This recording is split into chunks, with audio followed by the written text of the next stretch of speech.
Өнөөдрийн өдрийн өглөөний мэндийг хүргэе. Кофе цайгийн нэвтрүүлгийн шинэ дугаар шинэ зочинтой та бүхэнд хүрэхэд бэлэн болсон байна. Үзэгч та бүхэндээ сонирхолтой хэлэхэд манай кофе цайгийн нэвтрүүлэг одоо өглөө болгон VIP радио 90.5 долгионоос үзэгч сонсогч та бүхэнд хүрч байгаа гэдэгт дуулахад таатай байна. Тэгээд өнөөдрийнхөө зочдыг танилцуулаад та бүхэнд дэлгэрэнгүй мэдээллийг хүргэе. За манай зочдоор бол Diamond Mind Academy үүсгэн байгуулагч Хишгэ, мөн тус академийн өсвөрийн ангийн багш Чингүн Жамнар өнөөдөр хүрэлцэн ирсэн байна. Тооштын өглөөний мэндийг хүргэе. Өглөөний мэнд баярлалаа. За баярлалаа.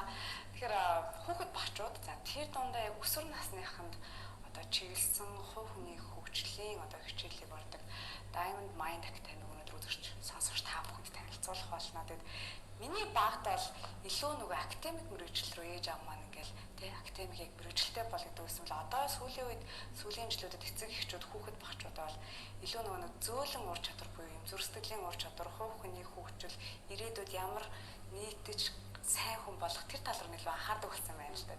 Тэр чухалаас өнөөдөр Diamond Mind Academy гэд бүхэн онцолж байгаа. Тэгээд энэ академи хизээ үүсгэн байгуулагдсан болоод та хоёр манаас өөрсдөө дэлгэрэнгүй танилцуулна уу?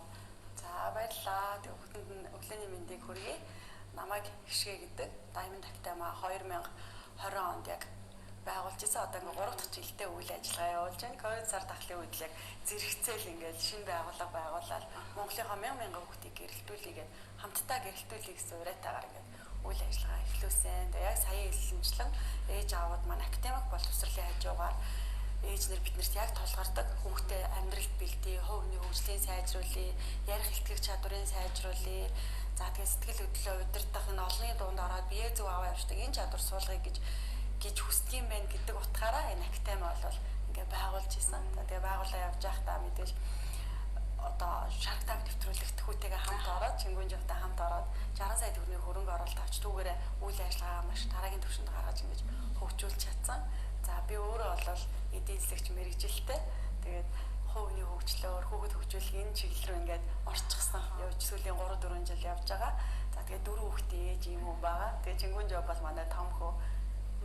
За сайн байна уу? Өглөөний мэнд намайг Чингүнжиг гэдэг Diamond Mind Academy-да өсвөрийн сурагч багш хийгээд Чингүнс podcast 14s гэдэг YouTube channel дээр өсвөр насны хүүхдүүд зориулсан бас подкастыг явуулдаг байгаа.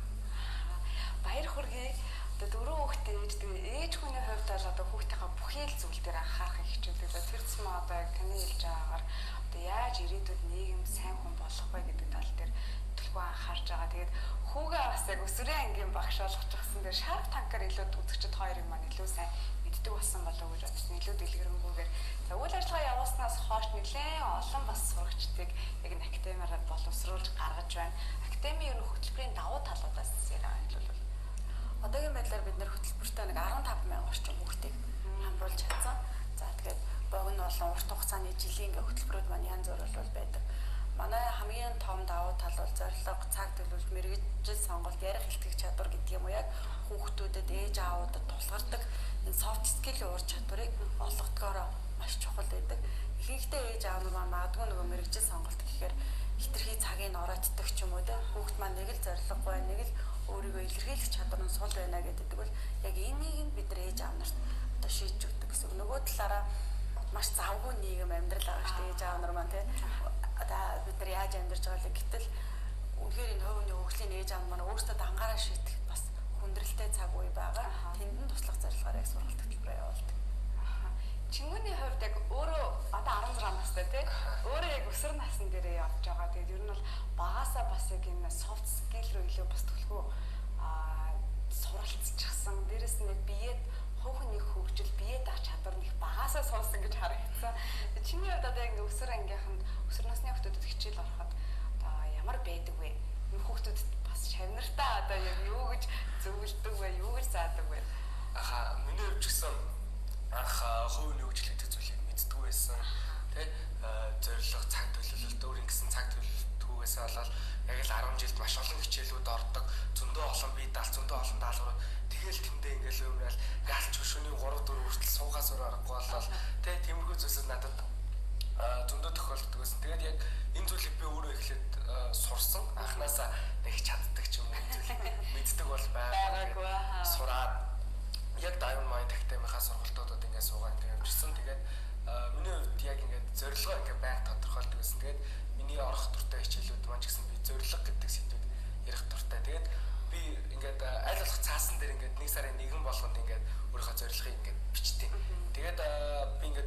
хүүхдүүдтэй ингээ хадгалж ягаад саяхан 2023 оны өвөл би ингээд нөгөө дэвтрүүдэд үзээд тэгсэн чинь 2017 онд миний өөртөө ингээ гаргацсан байсан зорилго донд маань өрөөндөө унтаж сурах гэдэг тийм зорилго байсан аахгүй. Тэр үед би өрөөндөө унтахгүй ээж автагаа тийм унтах гад ингээд тэр чинь бас тэгтээ том байсан. Тэгээд тийм болохоор хүүхдүүдэд хичээл авах юм нь маш гоё сонирхолтой байдаг. Ягаад гэвэл яг л тийм миний үеийн хүүхдүүд ялангуяа одоо үеийн зэд үеийнхэн заавал багшаас сурдаг, заавал өөрөөсөө том хүнээс сурдаг гэхээсээ илүү яг өөрийнхөө үеийн хүүхдүүдээс илүү сурдаг. Магадгүй том хүмүүс ойлгож чадахгүй байгаа зүйлийг надад найз маань ирээд заахад амар ойлгомжтой байдаг. Яг тэр зүйлийг л би өөрийнхөө багшлж байгаа хүүхдүүдэд хүргэхийг хүсдэг. Тэгээд аль болох нэг багш шеф ч юм уу те гэж биш илүү найз шиг заавал энийг сурна гэхээр гэл тасалтгүй хуулаад ч юм уу уншаад байхаараа сурна гэсэн үг биш. Аль болох гоё хөгжилтэй те илүү юм туршлагатай суурилсан байдлаар л хичээдэг те. Илүү одоо яг одооний хүүхдүүд нэг илүү техник технологийн үед амьдраад байгаа шүү дээ. Нэрэл одоо эцэг гих багш гэхээсээ илүүтэйгээр одоо YouTube хуудаснаас нэлээд юм сурж байна. Тэгээд манай Жимгүний өөр бас өөрөө яг YouTube подкаст хийдэг юм байлээ. Тэгээд подкастын маш олон хүүхдүүд сонсож ингэж урам авч идэг юм байлээ. Тэгээд илүү өөрөө 16 настай учраас яг туулаад үтцсэндээ илүү айр байгаа учраас хүүхдүүдэд заах маш амар гэдэг болов уу гэж бодож байна. Тиймдээ ч ер нь бол сурагчд маш дуртай байдаг баг. За сурагчд яриад байна л да. Тэгэхээр хідээс дээш насны хүүхдүүд ер нь бол яг энэ академид суралцдаг бай. 11-ээс 17 буюу дунд ахлах ангийнханд яг зориулсан сургалтууд байгаа. Тэгээд хүүхдийн маань яг суур одоо ур чадвар өсвөр наснда буюу хүний амьдралын цаашаага бараг суур нь 70-80% нь яг энэ наснд тавигддаг учраас 11-ээс 17 насныхан гэж байгаа.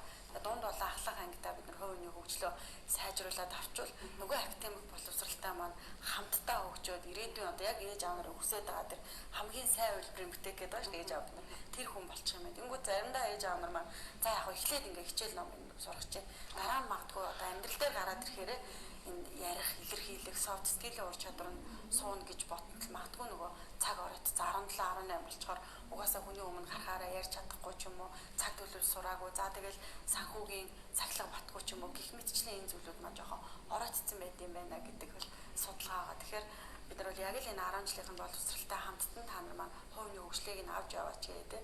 Тэгээ нэг удаа ингээд сурчих зүйл биш ээ бас хүүхдээсээ ээж аав маань нэлээ өндөр хүлээлт хүлээдэг ш. Чиний сургалтанд явчлаа яага үр дүн гарахгүй нэ гэтэл тэгээ ядаж нэг жил явж ээж тэр чинь татлах болж хүүхдэд яг суур болж үлдэх юм байна гэдэг утгаараа дахлах дунд ангийнхандаа яг 12 зүйл уур чадварыг бол бид олгож байгаа. Тэгээ цаашаа хөгжүүлээд сургалт хөтөлбөрөөсөө гадна одоо сайн дурын ажил хийх юм уу хүүхдүүдийг багаар ажилуулах ийм зүйлүүдээр тогтмол хөгжүүлж явдаг. Хувийн хөгжил гэж бид нэг ингээл яваас яриалаа л да. Таны хийж байгаа 12 зүйлийг одоо яг дадал болгох юм шүү дээ. Энийг бас гой бүр дэлгэрүүлж танилцуулъя. 12 зүйл яг ямар ур чадварыг хүүхэд ер нь бага наснда буюу одоо 11-ээс 17 өсвөр наснда эзэмшсэн байх хэрэгтэй юм бэ. Энийг эзэмшснээрээ 17-оос хойшоо наснда ямар давуу талууд гарч ирэх юм бэ? Яг Diamond-ийн одоо манай Diamond Academy-ийн үндсэн зорилго бол хүүхдүүдийг өөртөө итгэлтэй, зорилготой, манлайлах цаг хугацаанаас үл хамааран одоо ийм болох зорилготой. Тэгээд зөвлөө ур чадвар маань бол яг 10 концептээр илэрхийлэгдээд өмнө бид нар зөвхөн IQ гэж ярьдаг гэсэн шүү дээ. Математиктай сайн бол IQ нь одоо хэдэн хувьтай ингээ. Гэтэл одоо бол EQ чадвар тий. Дээрээс нь одоо бусад энэ зөвлөө ур чадварууд маань одоо орж ирээд байна гэсэн үг. Эцэг их хүүхдийн хоорондын харилцаа, мөнгө санхүүгээ хэрхэн удирдах, бэрхшээлийг даван туулах чадвар, EQ-гээр харилцаа сэтгэл хөдлөлөө удирдах чадвар гэдэг ёс суртахууны хэм хэмжээний Q гэдэг ингээд эдгээр одоо 12 чадварыг бол бид нар хүүхдүүдэд ингээд олгохоор ажиллаж байгаа гэсэн үг. Тэгэхээр мөсөн уулын нөгөө харагдаж байгаа хэсэг байдаг шүү дээ. Тэр маань IQ чадвар бол мөсөн уулын доод суур нь бол яг энэ хувийн хөгжлийн буюу одоо өөрийгөө манлайлах, өөрийгөө мотивацлах, өөртөө зорилго тавих, бэрхшээлийг даван туулаад тэр зүйлийнхаа ард гарах, өөртөө төдийгүй бусдад эерэг манлайлалыг үзүүлэх энэ зүйлийг сургадаг гэсэн үг. Энд дэр бас ийм зүйл асуумаар байна л да. Бие даасан хүүхэд бие даагаагүй хүүхэд гэж яриад байдаг. Магадгүй 10-11 нас хүртэл ингээд за хараахан бие дааж ингээд чадахгүй дээ. Нийгмийн харилцаануудад сайн орж чадахгүй хүүхдүүд байна л да. Илүүтэй нэг гэртээ байн уцаа үзээд л байдаг. Тэгээ ингээд гадагшаа гараад ангидаа ч юм уу гадаа гараад тоглохоор хүүхдүүд нээлттэй харилцаж чаддаггүй. Энэ бол яг бие даах чадвар илүү сул байна гэж хараад идэх юм билээ. Тэгэхээр магадгүй Diamond Academy-д явсан хүүхдүүд энэ тал дээр хэр өөрчлөгддөг бол та нар үйлсэж эцэг эхчүүд нэг юм үр дүнсэд байдаг гэдэг. Тэгэхээр бас эцэгчүүд бодож байгаа. Магадгүй миний хүүхд ингээ арай илүү бүрэг байна. Academy-д явбал ихэд нээлттэй болж чадах бол яг аяж аав нарын ярьж байгаа зүйл яг энэ хүүхд маань нэг л дотгошоо болоод байна. Өөрөөдөө итгэлгүй болоод байна. Өөрийгөө илэрхийлэх чадвар нь сул байгаа юм. Тэнгүүд одооны хүүхдүүд угаасаа нэг техник технологиос хамааралтай ийм цаг үе учраас бас бурууд гарахгүй. Бид нар бол өмнө техник технологиос илүү хүн хоорондын харилцаанд суурилсан байлж та гадаа гараад хамт тоглоод найзлаа явдаг гэсэн бол угаасаа төрмөл юм байна. Тэгэхээр одоо бол яа харахгүй хувийн хөгжлийг давхар хүүхдээ бид нар нэмэлтээр сурах хэрэгтэй яг болчиход. Тэнгүүд эхний удаа ирээл таалагдахгүйсэн бол хоёр дахь удаа, гурав дахь удаа ирэхээр чөлөөтэй ярьдаг болоод өөрийгөө илэрхийлдэг болоод нөгөө мөс хахраал ингээл хөрхөн болоод эхэлдэг. Үр дүн бол гайхалтай байдаг. Жишээ нь одоо түрүү ярьсан манай хүүхд бүр хоёр утас ивдсэн. Уцаар тоглоод нүд ингээ улаачаад тэгс чинь Diamond Academy яваад одоо бүр юу утас үзэх бүр ингээ баярлалаа гэж хэлэх гээд ирсэн ингээ ээж нь зориод ирэхэд бид нар үнэхээр яг л энэ үр дүнгэл хүлээж энэ зүйлийг хийж байгаа юм шиг ийм гоё бол байдаг. Тэгэхээр техник технологи бид нар сул байгаад эргээ бид нар харилцааны чадвар сайтай байсан бол одооны хүүхдүүд эсэргээрээ болсон учраас ээж аав нар маань давхар энэ хувийн хөгжлийг бүр сурахгүй болохгүй байгаа. Хувийн хөгжил сайтай болцсон тохиолдолд ирээдүйд ямар ч мэрэгжил эзэмссэн байсан тэр хүүхд маань амжилттай байх боломжтой. Магадгүй нөгөө эрдэмтэн доктор гой зохион бүтээгч боллоо гэд тэр гой төслөө танилцуулж чадахгүй мó чадахгүй хамт олонтой багийн дунд ороод ажиллаж чадахгүй бол мянга маш мэдлэгтэй байсан ч гэсэн энэ маань үн цэнэгүй болчиход байгаа. Чингүнийг хувьд одоо Academy-д суралцахаас өмнө за чиний 13 4 насраа очиж та. Яа тэр үедээ одоо ээж автайгаа харилцахад хэр хүндрэлээд вэ? Одоо л ер нь нэг 9-өөс дээш насны хүүхдүүдтэй эцэг эхчүүд харилцаж эхлэхэд асуудал гарч эхэлж байна гэж ярьд. Одоо миний эргэн тайранд ч тийм 10-тай 11-тэй 12 13-тай хүүхдүүдтэйгээ яа одооны хүүхдүүд ямар их сони юм бэ гэдэг ээж аавынхаа байхгүй. Тэгэхээр чингүнийг одоо тийм асуудал байсан уу? Одоо ээж автайгаа харилцахад юм бэрхшээлтэй юм харилцааны тал дээр яг одоо ч гэсэн ер нь тодорхой хэмжээнд жижигхэн бэрхшээлүүд байдаг. Энэ бол хүн болгонд байдаг. Ерөөсөө ингээд тэр бэрхшээлгүй ингээд байнгын ингээд ийм уучлаарай байхгүй. Яг энэ зүйлийг сурснараа илүү багасна, илүү хайрцагтай ойлгодог болно болдог болох. Яг яах учраа болгоод илүү нэг ингээд ойлгодог тийм яг эцэг эхчүүдэд өвч гисэн хүүхдэд өвч гисэн илүү угаасаа яг өсвөр насны хүүхдийн сэтгэл зүйн онцлог гэдэг нь өөрөө маш том асуудал. Тэрийг шийдэхин тулд угаасаа л яг цаанаас нь маш олон зүйлсүүд ингээд өөрчлөгдөж байгаа болохоор яг тодорхой хэмжээнд иймэрхүү асуудлууд тулгарна. Гэхдээ тэрийг тэр бүр их биш бүр тэр хүндрүүлэхгүйгээр яг илүү тэр өмнө ингээд сураад мэдснээрээ арга замыг олоод илүү зөв ингээд болно. Тэгээ миний хувьд ч гэсэн яг хаяа тиймэрхүү зүйлсүүд гардаг. Гэхдээ харьцангуй гайгүй одоо ингээд ойлгоод өөрөө сураад ингээд мэдчихэж байгаа болохоор тэгээ өмнө ч гэсэн би жоохон бахта үгийн тийм жалчаа ярих дуртай хүмүүссэн. Тэгээд нэг амар тийм хүн бэрхшээл болоо. Одоо түрүү хэлсэн штэ илүү нэг хүүхдүүд зорилгоо ингээд өөрийгөө олох тал дээр илүү хичээл авдаг гэдэг.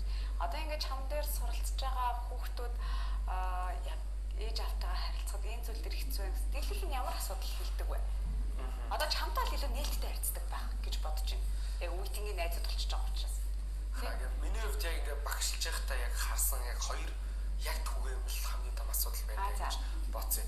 Нэг нь зорилго төр хүмүүс яг толгойн дотор ингээд хүүхдүүдэд ингээд зорилгууд ингээд байдаг. Гэхдээ дааж харамсалтай хэзээ ч тэрийг өмнө бичиж байгаагүй ч юм уу тэгж байгаагүй. Ингээд за ингээд хамгийн их нийжэл за зорилго ч үгүй зорилгоо тодорхойлоод түүндээ ингээд ярилцъя гэдэг. Тэгвэл ингээд 16 7 ч 14 наслчаал анх удаа нэр миний зорилго чи юу вэ ч юм уу яг тэрхэн хүчит бараг бодоод жоо юм шиг тиймэрхүү зүйлсүүд маш ихээр ажиглагддаг. Тийм учраас зорилго уул нь яг толгойн дотор нэг юм байдаг л ах хүн болгонд л байдаг. Гэхдээ тэр үйлдэл болох тэр яг нэгдүгээр гэж боддог. Хоёрт болохоор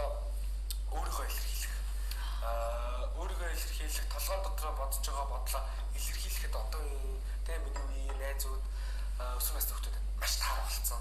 Ягаад гэвэл ингээл карантин бид нар ингээл уцтайгаа ингээл харьцаал нэгнтэйгээ ярих хэрэгцээ маш багасаад нэг гэр дотор байж ижил хоорондоо ингээл чадлал хөөе унтаач тэр өөрөөс тийм өөдөр ерөөсөө хоорондоо тийм харилцаа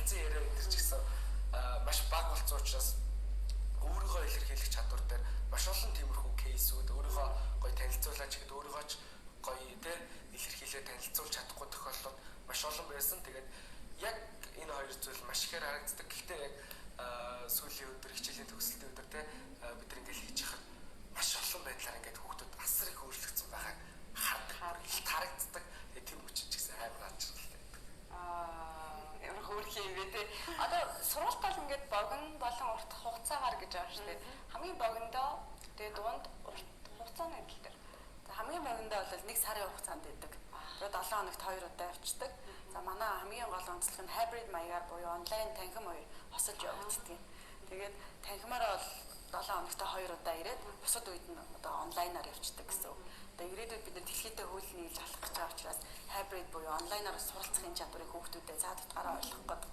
За урт хугацаанд гэвэл бүтэн жилийн одоо 9 сарын 1-нд хичээл эхлэхэд 5-6 сар үргэлжилдэг жилийн хөтөлбөр байгаа. Энэ маань жилдээ нэг удаа бид нар тэтгэлэгтэй буюу хичээлийн шинэ жилд нь бэлэг болгож нийт одоо жил сурах байсан үнийн дүнгийн 50%-аар одоо хямдруулж бүтэн жилийн хугацаанд явал эсэлт авч байгаа. Тэгэхээр нэг өсний ээж аав намайг сонголт хийгээд 1 сар байх уу, та 3 сар байх уу, бүтэн жилийн хөтөлбөрт явуулах уу гэд ингээд сонголтоо хийгээд хүүхдээ сургаж байгаа боломжтой байдаг гэсэн. Чингүнийг хэлээр бүр яг эрс өөрчлөлтийг харахыг хүсэх юм бол жилийн хөтөлбөр нь илүү үр дүнтэй байдаг баха тий. Тийм гэсэн.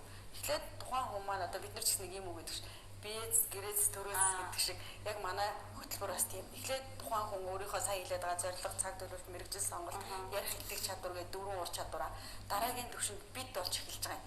Одоо анги хамт олонтойгоо найзалдаг, багаар ажиллах чадварыг олгож байгаа. Түүний дараа илүү нийгэм рүүгээ чиглэсэн хүүхдийг дараагийн түвшинд гаргаж сайн дурын ажил хийх, өөр үе тэнгийнхандаа сургалт орох энэ хөтөлбөрөөр шингээд ирэнгүүт нөгөө хүүхдүүд чинь нийгэм рүү гарах энэ зүйлийг нь алхамаар яг шигтгэж өгсөн байдгаараа бол манай хөтөлбөр маш онцлогтой, үр дүнтэй байдаг. Тэгээ сая Чингүний ярьж байхад нэг зүйл санаанд орсон. За өөрийгөө танилцуулаад гэсэн чинь бүр ширээний давар ороод цогтооччихсан хүүхд байсан байхгүй юу? Нөгөө ковид болоод юм гэсэн. Тэгээд нөгөө хүүхд чинь сүүлдээ сургалтын дараа хагасчил явсны дараа баг тайзан дээрээс боохгүй ихтгэл яриад нөгөө шинэ ирсэн хүүхдүүдэд те за ингэдэг шүүгээ шаараа. Тэгээд сууж идэв. Тэгэхээр энэ бол мэдээж багш, ээж аав нь дэмжлэг хүүхэд энэ гурван холбоосоос бол маш их шалтгаалдаг гэсэн үг. Хүүхэд тэгээд өөрийн сайн сонсдог, ойлгодог зүйл дээр аюул хурдан хөрөх чадвар хүүхдэд л байдаг болов уу? Тэр зэмэг энэ 11, 12 та хүүхдүүд бол илүү нөгөө за ер нь бол тийм ээ 10-аас 16 насныхан бол юм хөрөх чадвар маш хурдан, тогтоох чадвар маш өндөр одоо байдаг учраас IQ маш өндөр хэмжээнд байгаа учраас тэр зүйлийг өөртөө шингээгээд таны одоо байгаа хүүхд чинь академид сурснараа бүр яг таны хүсэж байгаа одоо илүү тийм чадруудыг суулгахад бол яг юм болох насны юм байна гэж бид хоёрын ярианаас л ингэ сонслоо. А магадгүй тэгээ 30 гараад ч юм уу бидний наснаар ирэхээр бас ингэ юмыг хүлээж авах нь нэгт жаах удаа хоёрт ингээд тийш ингээд давдлал болох гэж явах удаан байх гэдэг юм шүү дээ. Тэгэхээр баг дээр нь л ер нь бол аягүй сайн суулгаад өгчүүлэх боломж юм байна. За тэгээд сургалтын одоо хөтөлбөр ур чадваруудаас гадна эцэг эхчүүд орчныг аягүй их одоо үздэг болсон байна. Одоо хичээл анги танхим ямар орчинд байх уу? Тэгэхээр орчноо танилцуулъя. Нэмэлтээрээс багш нарыгаа танилцуулъя. Хаана хаяг байршлыг. За орчны үед бол мэдээж яг одоо бид нар нөгөө дэлхийн хэмжээний сэтгэлгээтэй хүүхдүүдийг бэлдэнэ гэж байгаа учраас аль болох илүү гоё тухлаг орчин байхыг тэр өөртөө итгэх чинь орчноос бас хамаарна шүү дээ. Хүүхдүүд орж ирээд одоо нөгөө яг сургуультаас нь өөр орчин хаб буюу өсвөрийнхэн зориулсан яг юм хаб чиглэлээр тогтчулсан учраас вау гэж тэгдэг. Ямар ч юм маш их таалагддаг. Ном унших хэсэгтэй, хурлын танхимтай тэгээ яг сургалт орох хэсэгтэй, амралтын хэсэгтэй, ганцаарчлан сэтгэл зүйчтэй уулзах хэсэгтэй гэх мэт манай одоо офс бол тийм тоглог орчин байгаа. Яг Shark Tank нэвтрүүлэгт орсон хөрөнгө оруулалтаараа гоё офс тогтжуулж чадсан. За мэдээж өөрсдийнхөө хөрөнгө оруулалтаар дахиад ингээ 23 он шинэ офс бол тогтжуулсан байгаа. За манайх яг баг бүрэлдэхүүний хувьд бол 20 гаруйлаа ажилдаг. 10 багш бол яг заалаараа ингээд танхимаар ажиллаж хичээлээ ороод ажилдаг. За 10 нь бол онлайн байдлаар ингээ ажиллаа явуулдаг. Багш нар маань яг хувийн хөгжлийн чиглэлээр мэргэсэн ментор багш нар бол байгаа. Тэгээ илүү нөгөө залуу улсууд яг өсвөрийнхэн чинь сүүлийн үед бол илүү залуучуудтай харилцах гэдэг юм уу юм байдаг. Ер нь 13 наснаас дээш бол ээж аав сургана гэхээсээ илүү сайн багшд хүүхдэд даатдаг гэдэг юм бэл. Эсвэргээрээ бид нар яадаг вөхөр 13 4 хүрээд ирэхээр гинт одоо энэ хүүхд болохоо боллоо шүү. хөгжүүлээ. Яагаад чи юм том болоод болчихвч гэдэг юм бэ? 11 12 таахт нь жоох юм чи яах вэ? Одоохондоо хөгжүүлэхгүй. Гэтэл яг үнэндээ яг өөрийн чинь саялж байгаа 11 12 одоо баг цэцэг сэвэр шиг спонж шиг юм гой хүлээж авах гэдэг байгаа. 15 хүртлээ те. Тэгэл 15 хүрэл 16 7 хүүхдүүд маань бас арай өөрчлөлттэй явж байгаа ч гэдэг. Тэгэхээр ээж аамар бол 10-аас нэг 11-ээс дээш насны одоо хөгжүүлмээр бол надад санагдав. Бүх одоо тоглог орчин байна, сайн багш нар байна, үе тэнгийнх нь гахалтай хамт олон байна. Тэгээд бэлэн одоо 3 жилийн хугацаанд туршигдсан ийм гоё хөтөлбөр яг гол нь яг манай өөрсдийн багш нарын санаачилсан, тэрийг амьдрал дээр хэрэгжүүлсэн, үр дүнгээ үзсэн одоо тийм төсөл хөтөлбөр байгаа гэсэн. Энэ хөтөлбөр нь за нийслэл хотод бол хүүхдүүд ингээд суралцаар орон нутагт бас эдгээр ийм хөтөлбөрүүд хэрэгжээсэй гэж яг дотроо бас бодож авдаг. Таны хувьд одоо мэдээж бас бодож авдаг нэг зүйлс болов гэж бодож байна. Орон нутагт ер нь бол хүрээгээ тэлэхэд хэр төлөвлөгдөж явж байна орон нутаг руу. Одоо манай хөтөлбөр бол онлайн болон танхимаар явагддаг учраас бид нар бас орон нутгийн хүүхдүүдийг хөгжүүлэх бас яг альгаа үүсэлтэй тийм. Боловсролын ялгаатай байдал гэдэг бий болоод байгаа учраас орон нутгийн хүүхдүүд маань онлайнаар суралцах боломжтой анги байгаа ирээдүйд гайхалтай. Энэ 21-р зуун өөрөө биднэрт яг энэ гайхалтай зүйлийг гарн дээр тавиад өгсөн. Хоёрдугаар манай салбарууд одоо нэгдэж байгаа. Өмнөгөө аймаг салбар нэгдэж байна, Дарханд нэгдэж байна, Ховдод нэгдэж байна гэх юм. Ямар гоё юм бэ? Франчайз байдлаар аваад бид нар бэлэн хөтөлбөрөөр багш нарт болон бүр сургалтын төвүүдэд ингээ өгч байгаа. Багш нар ч гэсэн маш гоё гайхалтай хүлээж авч байгаа. Бөө ингээд ийм гоё бэлэн хөтөлбөр ингээ биднэрт өгдөг ийм байгууллага байгаагүй те. Ямар гоё өглөгч юм бэ. Үнэхээр бид нар одоо энийг эндээ ингээ аваад сууж яснаас мянган хүүхд гэрэлтээсээ илүү олон хүнд хүрээсэй гэдэг утгаар бид нар бүх хөтөлбөрийн юмнуудаа бол тодорхой багш нарт өгөөд ингээ хамтран ажиллаа явж байгаа. Тэгэхээр орон нутгийн хаач байсан манайд бол суралцах манайх гаднаас хүртэл суралцдаг. Одоо Шведэд манай салбарыг нээж явах жишээтэй бүр тэндээ өөрөө багшилдаг хүүхдүүдэд хөрх сургалт ордог гэсэн бол манай Diamond-ийн хөтөлбөрийг явуулж байна. Тэгэл Монгол хүүхд хаана байна? Тэнд бол хөрх бүрэн боломжтой ороод аваад талт. Одоо цаг үед аваад бас яг нь олгуулахад багш нар ч гэсэн одоо хувийн хөгжил яг гэж юу юм бэ? Тэгээд шинэ зууны, шинэ эрдний, шинэ мянганы хүүхдүүдтэй яаж харьцах хэрэгтэй юм бэ гэдэг дээр багш нараас ингээд шинээр суралцаа тэгээд бас техник технологитойгоо танилцаад ингээд яваад байгаа юм биш үү? Тэгэхээр яг энэ цаг мөчид бас ингээд аль болох олон салбартай олон мянган хүүхдүүдийг баярлуулсан юм гоё хөтөлбөр ингээд өргөн дэлгэр дэлгэрж байгаад маш их баяртай. Баяр хүргэе бүр өчнөө олон бүр сум болгон дээр баг ийм салбартай бас тийм өргөн дэлгэр тийм гоё Diamond гэдэг нэрээрээ одоо бүр гялцаасаа гэж та бүхэн хүсэж байна. Тэгээд эцэг эхчүүдийн бас нэг мэдмээр байгаа зүйл нь төлбөрийн тал дээр мэдмээр байж магадгүй гэж бодож байна. Та түрүү хэлсэн хичээлийн шинжил зарлал бүр 50% тэтгэлэг болох гэж байгаа гэсэн. Тэгэхээр энэ талаар тэгэхээр манай төлбөр бол одоо бүтэн жилийн хөтөлбөр маань сая 900 мянга байгаа бол түүнийг бид нар 950 мянга болох жишээтэй жилийн хөтөлбөр. За дунд шатны хөтөлбөр маань 500 мянга тийм 500 мянга. За хамгийн бага буюу гэтээ энэ хүүхдүүд маань жилийн хугацаанд бол манайд хамрагдаад л ах юм. Яг үндсэн хичээл нь 3 сар яваад дуусгах нь 389 мянга гэдэг. Мэдээж аль болох аав нартаа олон боломжийг санал болгох мөн хичээлийн шинжилгээ чинь хүүхдүүдийн хувьд баяртай ээж аав нарын хувьд гэсэн амьдрал шинэ уусныг дээр хүүхдээ гоё болгочихсон гэж байгаа учраас бид нар бэлэг бариад 50% амьдралыг тэтгэлгийг зарлаж байгаа гэсэн үг.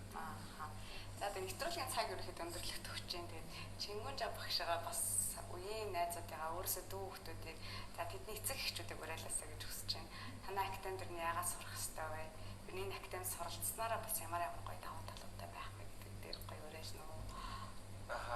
Одоо энэ 21-р зуунд заавал яг энэ хөвөний хөгжил, soft skill гэдэг зүйлийг сурах хэрэгтэй. Магадгүй өмнө зөвхөн академик мэдлэгийг сураад болоод байдаг байсан бол одоо болохгүй. Одоо зөвхөн нэг мэрэгчлэрээ тэг байлаа гэд амжилттай байхгүй. Та ядаж 2-3 мэрэгчлэр маш олон ур чадваруудыг эзэмшиж энэ 21-р зуунд амжилттай байна.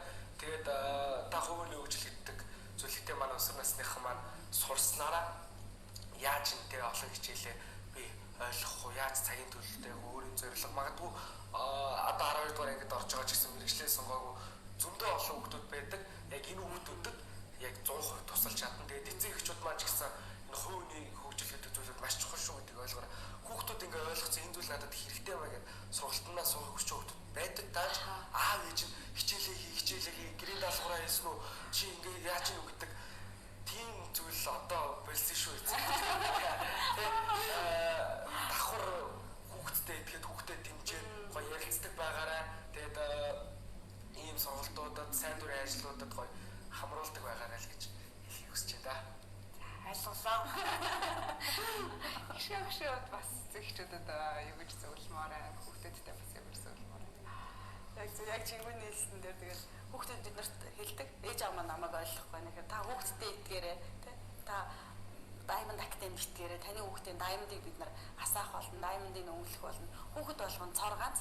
Тэд бол өөртөө ихтгэлтэй зоригтой болчих юм бол бүр ингээд Diamond-ыг асах бүх боломж байгаа тий.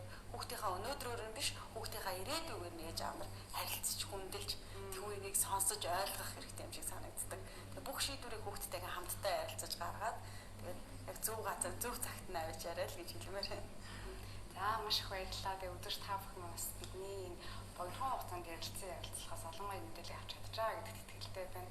Ер нь одоогийн нийгмийг өөрчлөх ирээдүй бол яхаар гоо энэ сууч дээ. Одоо Чингүн жаг үеийнхэн болон тэрнээс одоо хоошоо үеийнхэн бүгд ер нь бол одоо нийгмээ дагаад их гоё юм хүний хөгжилд илүү анхаардаг болсон. Эцэгчүүдийн хувьд ч гэсэн маш их анхаардаг болсон байна. Тэгээд төлбөрийн хувьд цай сонслоо. Миний хувьд маш боломжийн одоо дүнтэй тэгээд их олон гоё боломжийг бас санал болгодог юм гоё академи байна. Тэгээд хүүгээ бас том болохоор танай академид заавал өгнө. Тэгээд бидний өдөрсөйг одоо суралцаад л явж байна. Яг хувийн хөгжил гэж юу юм бэ? Хүүхдээ яаж гоё өөрсдийнхөө одоо бодож байгаа шиг тийм зөөлөн сэтгэлтэй бусдад тусрахгүй тий. Бусдад дараа болохгүй яаж өөрийнхөө бас зорьсон зорилгодоо хүрэхээ гэх мэтчлийн ийм зүйлүүд байдаг. Шинэ залуу ээж аав ч гэсэн ингээд суралцаад явж байгаа. Тэгээд тийм болохоор энэ суралцж байгаа үе дээр бас хоёртой ярилцсан ч юм шиг гоё яа. Тэгээд амжилт хүсье, хамт олонд нь бас амжилт хүсье. За маш их баярлалаа. Баярлалаа. За хамтдаа өдөр та бүхэндээ баярлалаа. Бид бүхэн өнөөдөр кофе цай нэвтрүүлгээрээ Diamond Mind Academy талаар та бүхэн танилцууллаа. Тэгээд яг ахлах болон дунд болон ахлах ангийн одоо ийм шинэ эсэлтүүд, хичээлийн шинжилгээ эсэлтүүд эхэлж байгаа юм байна. Тэгээд илүү дэлгэрэнгүй мэдээлэл доогоор гарч байгаа утсаар та бүхэн аваарай. Тэгээд яг одоо нэг радио сонсож байгаа сонсогчид маань бол утсыг харахгүй байгаа учраас та хоёр маань утасныхаа дугаарыг бас нэг хэлээд өгч хөө. За тэгээ 7711 2615 8010 7245 80 60 61 гэсэн утсаараас сонсогч та бүхэн маань дэлгэрэнгүй мэдээлэл авах боломжтой байгаа шүү. Тэгээд өнөөдрийг сайхан өнгөрүүлээрээ VIP радио 90.5 болон EBS телевизийн кофе зайг нэвтрүүлэг та бүхэн баярлалаа.